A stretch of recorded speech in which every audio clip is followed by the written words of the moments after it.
nze nga nabasuubizizza nja kuyita mweno manifesto yonna njimaleyo point emu ku emu. We twogerera Honorable Robert Kyagulanyi Sentamu olunaku lwaleero atandise official campaign era nga abadde pakwaki we twogeresa zino ali nebbi. Olunaku lwajjo twakomye ku point eyasookedde ddala manifesto ya NUP People Centered Governance, eyo nga twagimaliriza era nga tugenda ku NUP policy. Gwe wenna ali eyo ayandiyagadde okumanya policies eza NUP kwegenda okusinziiranga okutukulembera kakkana zizino. Gwayagala okulaba episode 1 eya People Centered Governance kweri ku YouTube, kweri ku Facebook. Number 2 yeno jingendo okuddako National Unity Platform Policy. Restoration of presidential term limits. Attempts to remove term limits shall be a treasonable offense. Kyagulanyi agamba mu policy ezisookera ddala nga NUP etuta obuyinza kwekuzaawo term limits. Abangi kitutegeranga ebisanja nga omukulembeze yenna alina kukulembera Uganda emyaka 10 ze terms 2 nga niwe oyagala nnyo tosobola kweyongezaayo term ya 3 nga term limits zimaze okurestoringibwa. Oyo yenna president aligezaako okuzikwatako ajja kuba azza omusango ogwa naggomola agiyise treason. Ndowooza ekibonerezo mukimanyi, either kalabba oba kusibibwa maisa, life sentence. NUP will establish a government that is deeply rooted in the rule of law. NUP ejja kuteekawo government ejja okussa ekitiibwa mu mateeka. Sibye bino byemulaba ebya government ya NRM nti otujjukira ebintu ebyali mu Arua abatemu bennyini ate government yeba protecting n'ebirala bingi nnyo fena tukimanyi nti government ya President Museveni tessa kitiibwa mu kiyitibwa rule of law. Agamba omusingi gwa NUP will be deeply rooted in the rule of law. The citizens of Uganda will enjoy a governance user interface that is marked by respect for human rights and dignity, promotion of justice and fairness, and transparent and accountable state institutions, restoration of trust and confidence in our economy. Our business environment will require the stability and unpredictability of good service that empowers the private sector to create jobs and stimulate growth. Nga NUP etute obuyinza, Abannayuganda bonna bajja kunyumirwa enfuga essekitiibwa oba obukulembeze obussekitiibwa mu ddembe ly'abantu, human rights n'ekitiibwa kyabwe. Ng'omuntu yenna okupromotingibwa kikolebwa on merit, olwa kikyokoze, obusobozi bwo, era mu mateeka. Buli kimu kijja kubeera transparent nga tewali kukwekerera, era nga buli institution yonna eya government ejja kubeera accountable. Tewali ajja kubeera munene nnyo nti tagambwako olw'okuba akolera government. Eyongera n'egamba nti bajja kuzaawo obwesigwa mu economy ya Uganda. Obwesigwa buno bw'olaba abantu abadduka ne bagenda ne bakolera ebweru w'eggwanga, abantu ne bajja ssente mu Uganda ate ne baziddusa ebweru olw'okuba bagamba ssente ya Uganda teri mu value. Ng'oyo yenna atandika business ayambibwa ate nga tabonyaabonyezebwa ng'ate aweebwa ekitiibwa. Kino kijja kuyamba private sector okulaba ng'emirimu mingi nnyo gijja kuteekebwawo, economy yaffe ejja kula. Women in political decision making, guided by the Women's Manifesto 2016 to 2021, NUP shall increase the proportion of women in political leadership at all levels to at least 50% in line with the Africa Charter on Democracy, Elections and Governance and Affordable Government. Honorable Kyagulanyi oba manifesto ya NUP ejja kwongera okuleeta abakyala mu byobufuzi oba mu byobukulembeze mu bifo nga nabo balina kye basalawo, era nga basuubira nti abakyala bajja kwa occupyinga at least ebitundu 5 ku buli 100 mu bifo eby'amaanyi mu government, ekintu kibeere balanced. Affordable government. For a smaller effective government, NUP shall merge central government ministries, departments and agencies, reduce the size of cabinet. The maximum shall be determined by a ministerial review, reduce the size of parliament to a maximum agreed upon after national dialogue, eliminate wasteful political appointments, enforce performance contracts between senior officials and the government. Nga Magufuli kye yakola emyaka 5 nga yakufuuka president, myaka 5 emabega, kwe kulaba nga government yaffe tebeera ya bbeeyi nnyo, nga teyonoona nnyo ssente sente ezandiyambye omuntu wa bulijjo, sente ey'omuwi w'omusolo. NUP egamba ekintu ekyo bajja kikola bwe bati, bajja kugatta ministries n'ebitongole ebirala bifuuke wamu. Essaawa zino ministries bazaawudde, ministry emu erimu ebitongole nga 4,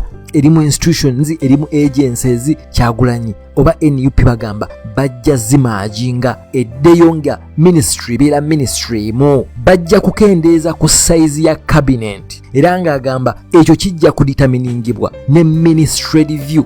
Ministry eyo ekola mirimu ki, yenkana ki, naye nga kyonna kiri emirimu gyekola, service zaayo bajja kendeeza ku cabinet okusinziira ku ki ministry kyekola.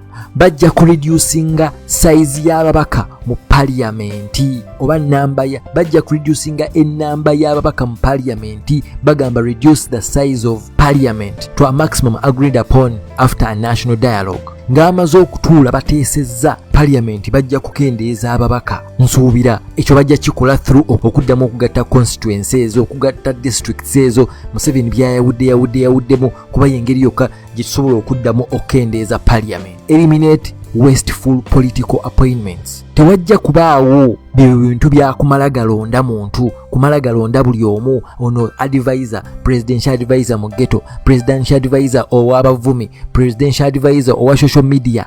Eliminate wasteful political appointments. Tebijja kubeerawo. Wajja kubeerawo performance contract between senior officials ne government. Mwe tulina abasajja mu government omwo nga bo banene bunene tebalina kibakola ne lwokuba baakola erinnya nti bo banene tebagambwako. Buli mwaka babeera mu kifo, ku luno ebintu ebyo bijja kuba biri determined na kiki kye bakola.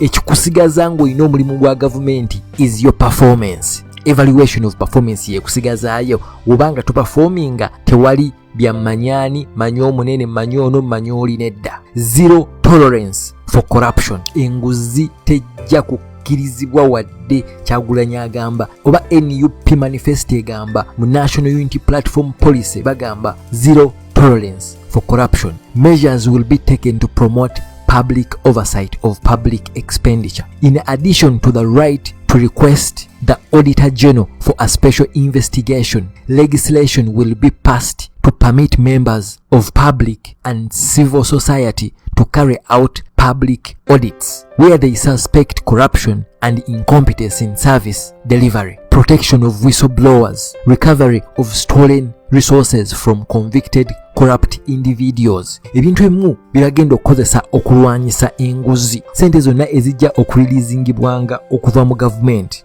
nga zibaako embalirira negye zigenda nga bamaze kutegeera nti zigenda kukola kino, zigenda kukola kiri. In addition, bajja kusabanga Auditor General anoonyerezenga eyo yonna gye basuubira nti waaliyo enguzi, mismanagement, incompetence in service delivery. Bajja kukuuma abayise ba whistle blowers ababatemyako gavumenti nti oyo nno muli wanguzi bweno sente bwezi tizabbibwa mu gavumenti ya President Museveni abo bebasiba bebatta oyo naawaabira omuli w'enguzi ajja kuprotectingibwa. Kati n'ekirala bino tebijja kubanga byakusiba busibi muntu nti bakusanze wali enguzi bakukwate bakusibe nedda. Manifesto egamba recovery of stolen resources from convicted corrupt individuals bakusanze nga wali enguzi. Ekibonerezo kijja kubeerawo naye ate oyina okuzza bye wabba oba kitegeeza kutunda bibyo byonna by'oyina. Okurikavaringa sente eziba zibbiddwa kijja kukolebwa ate nga stiiru ojja kusigala osaavinga punishment yo naye ekkomera lyokka terimala. Obbe biliyoni 1 bakusibeyo emyaka 2-3 okomewo nedda. Wano bajja kusiba emyaka mingi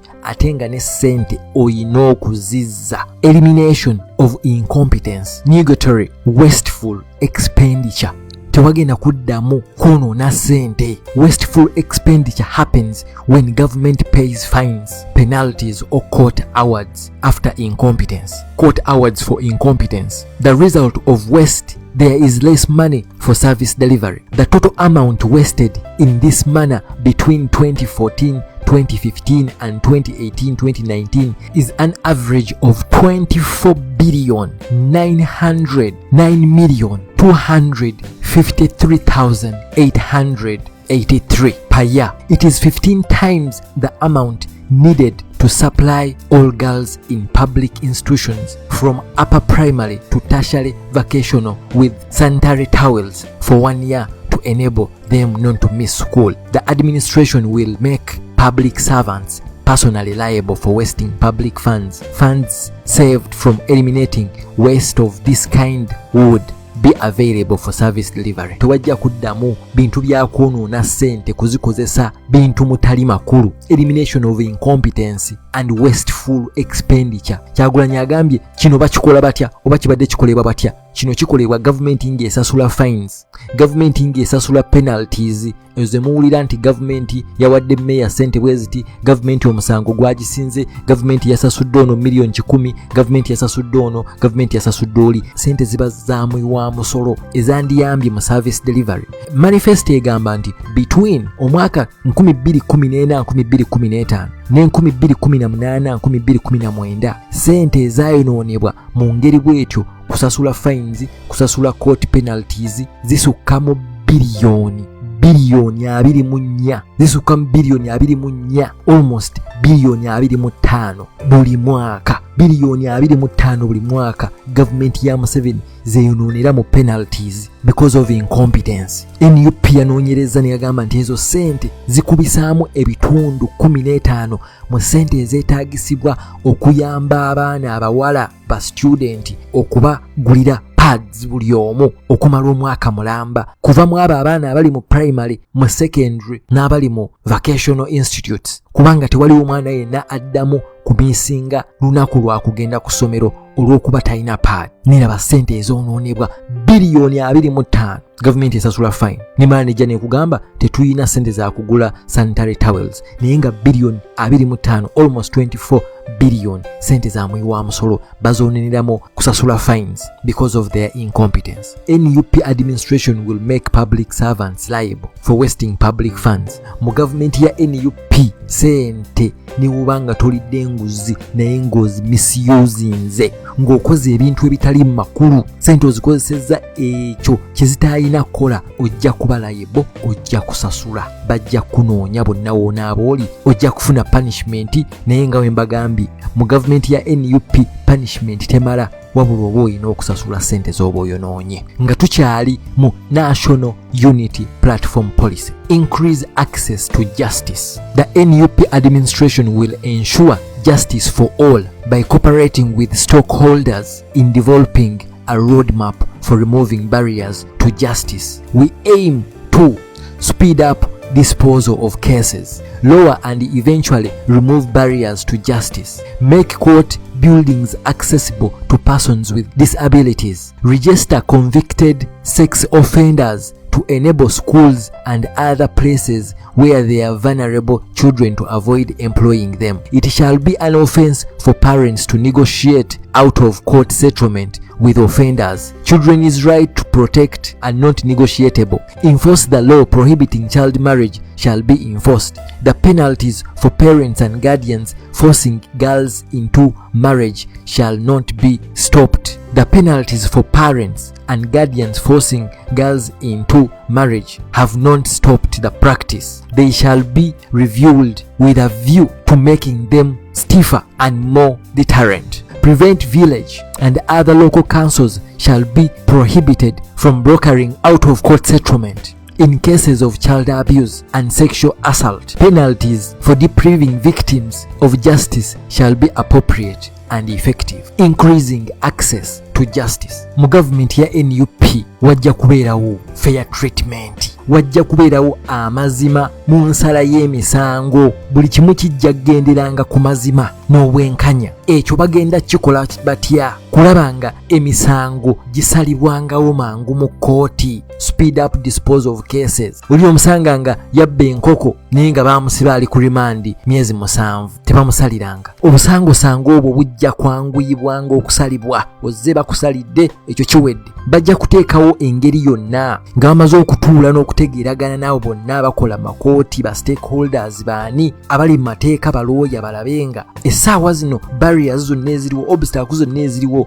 lwaki abantu tebafuna nsalawo yaabwe enkanya balabenga barriers zonna bazijjawo. Bajja ku making sure nti kooti zonna eza Uganda zi accommodatinga abo bonna abantu abalina obulemu ku mibiri gyabwe, nga nabo balina ruutu ewaabwe gye bayitira mpaka ng'omulamuzi bamutuuseeko ba mu kooti nga tewaliwo problemu yonna. Oyo yenna anaaba akwatiddwa nga sex offender, bemuwulira abo abarapinga abaana, abadifiringa abaana, abo nno bajja baregisteringa nga buli wagenda okusaba omulimu bamutegeera nti oyo yali arepinzeeko omwana, oyo yali adifirinzeeko omwana. Era abantu bwe batyo bajja kuba tebasobola kuweebwa mirimu mu bifo ng'amasomero ewali abaana be basobola okuddamu okuteekako embeera nga bwe zityo. Register convicted sex offenders gujja kuba musango gwa naggomola eri mmwe abazadde n'abo ababa baofendinze abaana bammwe, naye olw'okuba balina ssente ne babayita ne mujjayo emisango mu kkooti ne muteeseza wabweru. Tekigenda kubanga tekisoboka, kigenda kubanga tekisoboka. Oyo yenna azizza omusango nga afendinze omwana, Kyagulanyi agenda kuba muzibu nnyo ku rights z'abaana, alina okufuna punishment ye. Wabula so si bino bayisa abazadde ate tunegotiatinge wabweru wa kkooti, bakuwaddeyo obusente obutonotono ne oli yasobya ku mwana wo omulese nga atambudde. Kuno bakitegeeza nammwe abazadde bennyini bajja kubasiba. Niyo yenna akoze omusango ku mwana talina genda free. Abazadde abakaka abaana bammwe mu bufumbo nga tebanneetuuka, nammwe mu gavumenti ya NUP temuyinaayo kifo. Abo bonna abakulu abaddenga baleeta ddiiro nti omwana wo baamuofendinga naye amuofendinga ayagala muteese, nammwe kennyini abaleeta ddiiro abagituulamu oba balamuzi oba balooya, nammwe kennyini mujja kuba muzza musango. Sex offender, omuntu yenna abusing omwana mu gavumenti ya Kyagulanyi tayinaamu kifo, ajja kuba afuna punishment ye emusaanira. Bangi ne bagamba stop loss. Kugambye tukyali ku National Unity Platform Policy.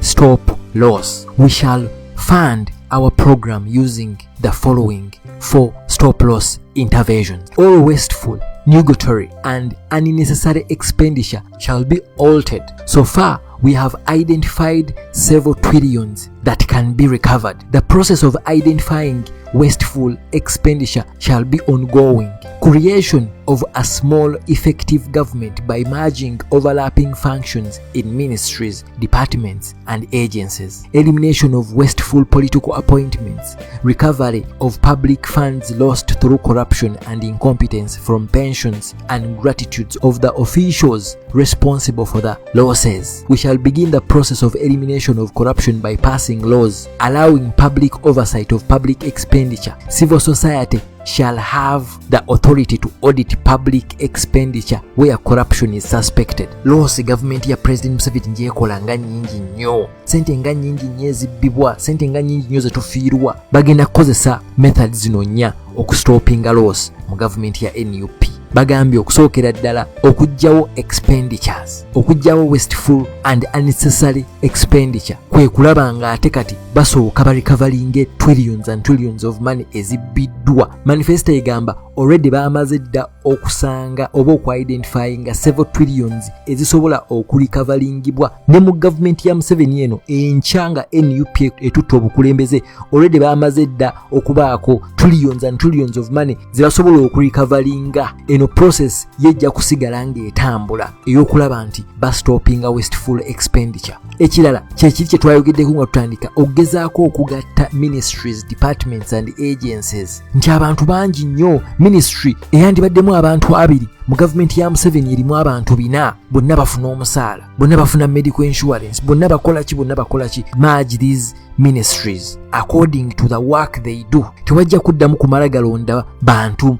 mu political positions. Advisor wono, advisor woli, advisor wono, onani ono minister wa Kampala, ono wa Makindye, ono wawa, bijja kustopingibwa ebyo. Elimination of wasteful political appointments. Recovery of public funds lost through corruption. Mu government ya Kyagulanyi oba ya NUP, oyo yenna ali enguzi ofuna punishment yo naye nga ate ne ssente oyina okuzisasula. Si bya kusiba byokka nomala n'olya butaala, nedda. Ozibbye bakwa-identifyinze, ozibbye ojja kuzisasula ate era bamale bakusibe. Review of tax waivers. A number of established companies have illicit tax waivers. The National Unity Platform shall review all the tax waivers with a view to increase tax collections. Bajja kwongeza omusolo ogu collectingibwa gujja kweyongera gutya. Bajja kuzuula forbidden rules oba rules o custom. Sente nyingi nnyo ezibbibwa musolo gu collectingibwa naye nga tegutuuka. So engeri yo gye baateekawo amateekateeka ago ag'ekibibbi agaliwo nga basolooza omusolo bajja kitunulamu ekyo bareviewinge buli kimu ekyo kijja kwongeza ssente ezicollectingibwa. Essaawa zino ssente nnyingi nnyo ezicollectingibwa mu musolo naye ate tezituuka zikoma ezisinga zikoma namu abo abazisolooza bennyini. Mu National Unity Platform Policy ekisembayo recovery of lost funds, era wano abasajja balina okutya nnyo kivula abatya nnyo Kyagulanyi. Recovery of lost funds, the NUP shall make effort to recover public funds lost through embezzlement or incompetence as guided by the Public Accounts Committee and Committee on Commissions, Statutory Authorities and State Enterprises. We expect Uganda's development partners to assist in the recovery of such funds backed in their jurisdictions. Sente zabbibwa through embezzlement, nguzi, incompetence nga bayise mu public accounts committees bajja kumakinga sure nti ebintu ebyo bibbiddwa nga byansi Uganda birikavalingibwa, especially sente si bye bino ebya Museveni obbye bakwa-identify nze bakusibye after mwaka gumu bakutadde. Nedda, recovery of funds bagenda kukyesibako nnyo. Recovery of funds, basajja bayembezolinga babba naye nga basula mu mansions naye bamuwa bwi punishment ne bamusiba mu gavumenti ya NUP oba naye ng'omanya nti oba kineetaagisa kutunda bintu bya family oba ttaka lya kitaawo bajja ditunda